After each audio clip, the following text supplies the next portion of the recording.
The Untold Story of Al Pacino's Four Children. Al Pacino. Say the name, and an entire era of cinema comes to mind. The whisper that grows into thunder, the piercing eyes that can freeze a man in silence, the voice that gave us lines like, "Say hello to my little friend," and "Just when I thought I was out, they pull me back in." Pacino is not just an actor, he is a living monument of film history. The Godfather, Scarface, Heat, Scent of a Woman. He has played icons of crime, justice, love, and tragedy. But what the world doesn't often see is the other Al Pacino. Not the actor on stage, not the celebrity at premieres, but the man at home, a father. He never married. He lived a life of romances and separations, of great love affairs and painful breakups. Yet through all of it, Pacino became a father. 4 times, with 3 different women, across 4 decades of his life. Each of his children came into a world shaped by his fame, his intensity, and his contradictions, and each has a story worth telling. From his eldest daughter, Julie, a filmmaker trying to carve her own artistic path, to the twins, Anton and Olivia, born into privilege, but raised in the tug-of-war between fame and privacy, to Roman, the shocking late-life child born when Pacino was 83 years old, making headlines across the globe. This is the untold story of Al Pacino's 4 children. From the Bronx to Broadway, Pacino before fatherhood. Alfredo James Pacino was born on April 25, 1940, in East Harlem, New York. His parents, Salvatore and Rose Pacino, were Italian immigrants, working-class people trying to scrape by in a city that demanded everything. When Al was just 2 years old, Salvatore walked out, leaving Rose to raise her only son alone. She moved back in with her parents in the South Bronx, and together they did what they could to keep Al afloat. It wasn't an easy upbringing. The South Bronx of the 1940s and 50s was tough, poor, and unforgiving. Pacino later said that in his neighborhood, you didn't expect to live past 30. He grew up surrounded by poverty, violence, and addiction. His mother worked tirelessly, but she couldn't give him everything. Pacino learned early what it meant to go without. But he also discovered something else, a love for stories. As a boy, he would escape into movies, watching Humphrey Bogart, Marlon Brando, and James Dean with wide-eyed fascination. He memorized lines, imitated voices, and staged little performances for his friends. Even then, he was different, intense, driven, restless. His friends nicknamed him Sonny, and later, the actor. School, however, didn't hold his interest. Pacino was bright, but distracted. He struggled academically, and often skipped class to smoke, play stickball, or sneak into movie theaters.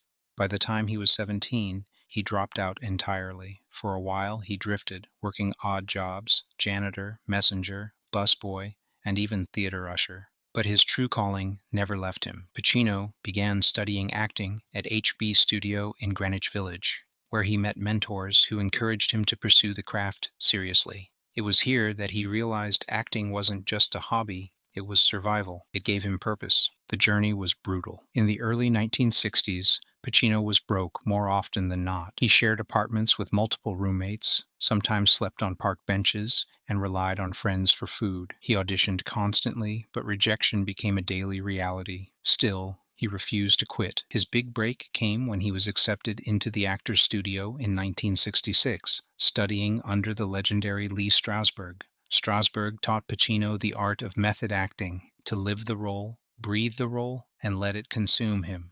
It was a philosophy Pacino embraced completely. Even with training, success didn't come overnight. His first film, Me, Natalie, 1969, barely made a ripple. His next, The Panic in Needle Park, 1971, showed promise, but he was still an unknown. Then came the call that changed everything. Francis Ford Coppola wanted him for The Godfather. The studio hated the idea. They thought Pacino was too short, too ethnic, too obscure. They wanted Ryan O'Neal, Warren Beatty, even Robert Redford. Coppola fought tooth and nail, insisting Pacino was the only actor who could play Michael Corleone. Pacino nearly got fired mid-shoot. Studio executives thought he was too quiet, too understated. But then came the restaurant scene. Michael Corleone sitting in silence, then executing 2 men in cold blood before walking calmly into the night. When Coppola showed the scene to the studio, their doubts vanished. Pacino wasn't just playing Michael, he was Michael. From that moment on, Pacino's career skyrocketed. Serpico, Dog Day Afternoon, and Justice for All.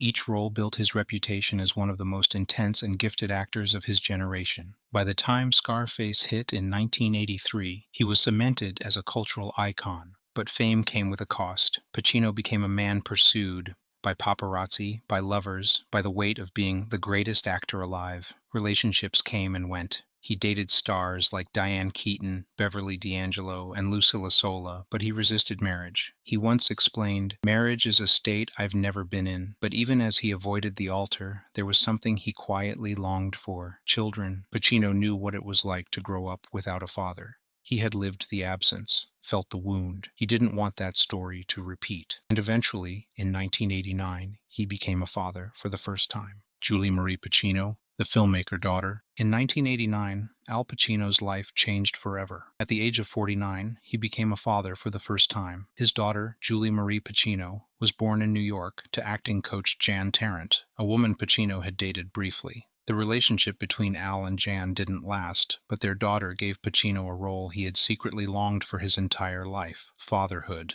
Julie grew up in a world unlike most children. On one hand, her life was shielded by Pacino's insistence on privacy. On the other, she could never escape the reality that her father was one of the most famous actors alive. Paparazzi chased him everywhere. Headlines chronicled his romances, and his films made him larger than life. For Julie, he was simply Dad, but the world demanded to see him as Michael Corleone. From a young age, Julie was drawn to storytelling. While many assumed she would follow her father into acting, she gravitated instead toward directing and producing. She studied at the New York Film Academy and later enrolled at UCLA, immersing herself in film studies. Unlike her father, who rose through theater and method acting, Julie wanted to be behind the camera, shaping worlds instead of performing in them. In her 20s, Julie launched Poverty Row Entertainment, her own production company. The name itself was a nod to the gritty, underfunded world of independent film, the kind of projects that demanded passion over profit. Through this company, she directed short films such as Abracadabra and Tura, both of which earned recognition on the indie festival circuit. Her work was bold, experimental, and personal. She didn't chase blockbusters or studio fame. She pursued stories that reflected her vision, even if they weren't destined to top the box office. In an era when the children of Hollywood stars were often criticized as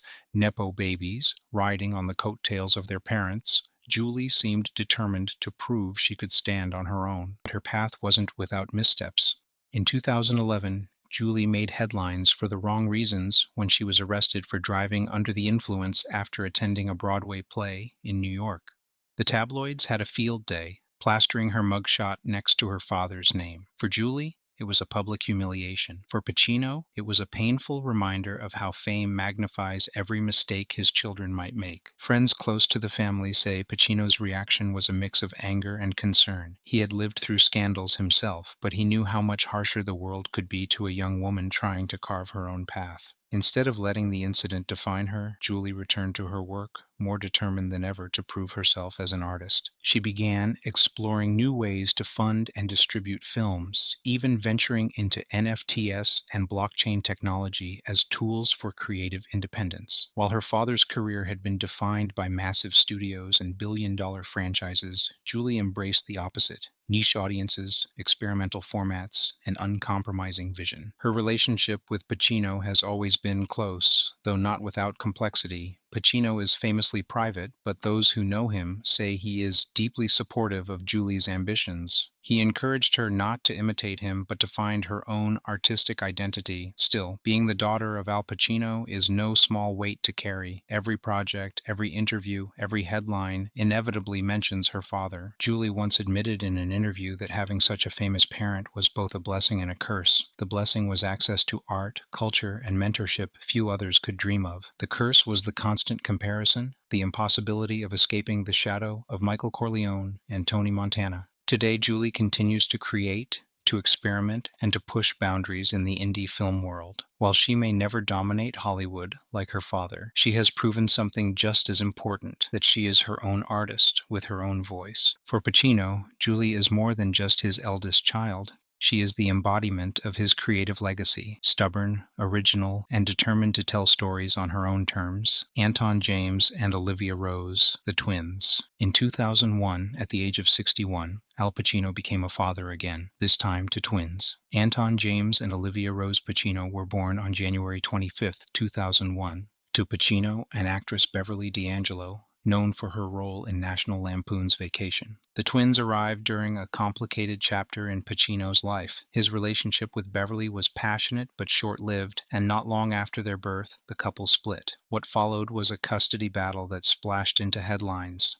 Beverly accused Pacino of being controlling. Pacino fought back, insisting he only wanted equal rights as a father. In the end, the court granted joint custody, and Pacino kept his vow to remain present in his children's lives. Beverly later admitted that Pacino's devotion surprised her. He wanted to be there every single day, she recalled. He wanted to know what they ate, what they studied, who their friends were. He was relentless about being involved. For a man who avoided marriage and often seemed restless in relationships, fatherhood was one role Pacino refused to walk away from. As the twins grew, they developed very different personalities. Olivia embraced the public side of her heritage. Outgoing and warm, she occasionally posts photos with her father, giving fans a rare glimpse of Pacino as simply Dad. Whether at family dinners or premieres, Olivia shows the world a side of Pacino that isn't fierce or brooding, but tender. Anton, on the other hand, chose privacy. Unlike his sister, he avoids social media and rarely attends public events. He prefers a quiet life, far from Hollywood's glare.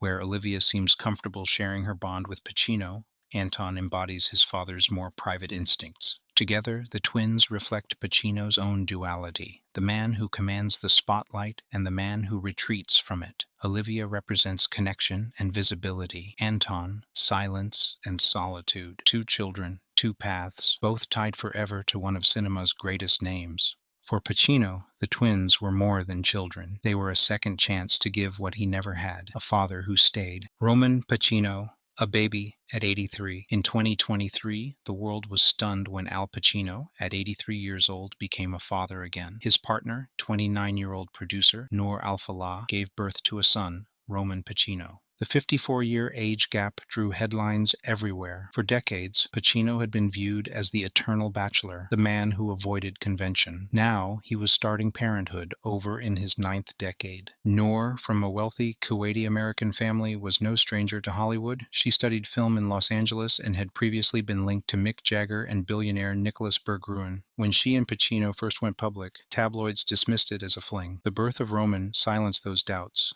Still, questions swirled. Could Pacino really take on fatherhood at 83? Would Roman remember his dad as a presence in his life, or mostly through stories? Rumors even circulated that Pacino requested a paternity test before the birth, whispers that fueled weeks of speculation. In the end, Pacino confirmed Roman was his, and he expressed joy instead of shame. "I love my kids. That's what keeps me going." Roman's arrival placed Pacino in a small club of Hollywood legends who fathered children late in life. Robert De Niro at 79, Clint Eastwood in his 70s, Charlie Chaplin too. But at 83, Pacino set a new benchmark, sparking debates about age, legacy, and responsibility. For Noor, Roman was her first child. She has kept their life private. For Pacino, he was a late-in-life gift, proof that even in the final chapters, life can surprise you. Family above fame. For all his romances and all his years in the spotlight, Pacino never married, but fatherhood? That was the one role he refused to abandon. His own father left when Al was 2, and the wound never healed. "Having children has helped me overcome the sense of being abandoned," Pacino once admitted. "I want them to know I am here." By all accounts, he meant it. He fought custody battles for his twins, supported Julie through struggles, and embraced Roman despite the controversy. Beverly D'Angelo later recalled, "He wanted to know everything. He was relentless about being present." It's ironic that a man who played gangsters and killers with such ferocity became so tender at home. But maybe that's the duality of Al Pacino. Michael Corleone on screen, dad in private. His 4 children each reflect a different side of him. Julie Marie, the creative force determined to forge her own voice. Anton, the private twin who mirrors his father's retreat from fame. Olivia, the expressive twin who proudly shares her bond with him. Roman, the late surprise, proof that Pacino's story is still unfolding. If this story made you see Al Pacino in a new light, imagine how many other legends carry hidden family stories the world rarely talks about. Behind every red carpet and award show, there are children growing up in the shadows of fame.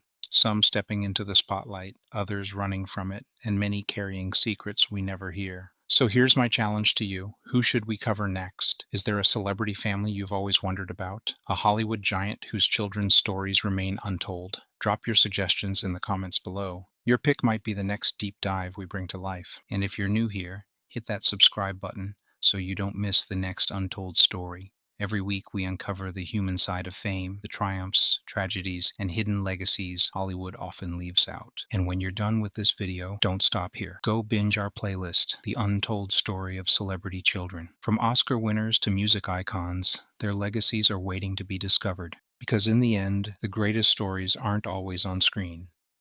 Sometimes they're at home.